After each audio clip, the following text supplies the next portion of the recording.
Assalamu alaikum wa rahmatullahi wa barakatuh, hayyakum Allah wa bayyakum. Nous sommes en plein mois de Shawwal et vous avez des personnes qui vous disent ne vous mariez surtout pas en Shawwal durant ce mois. Et en réalité, c'est ce qu'on entendait chez les anciens dans le Hijaz, au Maghreb et même dans nos campagnes. Pourquoi? Parce qu'ils disaient, regardez, écoutez bien, ils disaient que la chamelle après la saillie, c'est-à-dire après l'accouplement, qu'est-ce qu'il se passait? Elle refusait le mâle et elle levait sa queue. Et on disait en langue arabe, shalat bidambiha.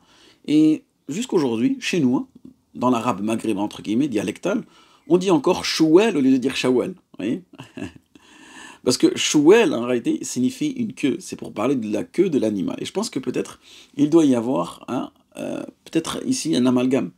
Du coup, ils ont associé ce mois à l'image de la chamelle qui refuse, wallahu alam. Et certains pensaient même que si une femme, elle se mariait dans ce mois, elle serait elle aussi comme cette chamelle, c'est-à-dire réticente, difficile, froide envers son mari.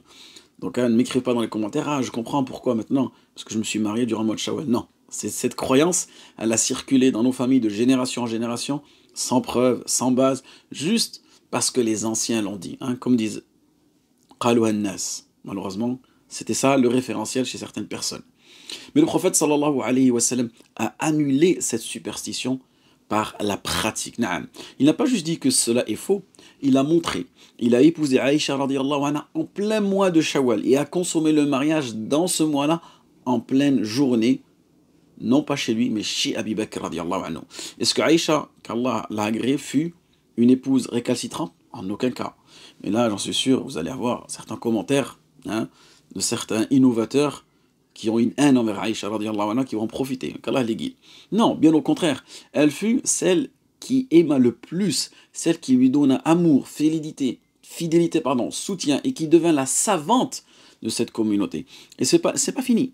Les savants rapportent que même Aïcha radiallahu anha avait gardé cette habitude de marier les femmes de sa famille en Shawwal, justement pour enseigner par l'acte que cette croyance était à enterrer. Donc, peut-être que tu as envie de te marier en ce moment, c'est l'occasion, le mois de Shawwal. Est-ce qu'on va dire que cela est une sunna? Allahu a'lam. Mais ce que l'on peut dire, c'est que c'est mustahab, c'est recommandé, et surtout lorsqu'on veut tout simplement contrer une croyance, refuter une croyance qui se propage dans une communauté.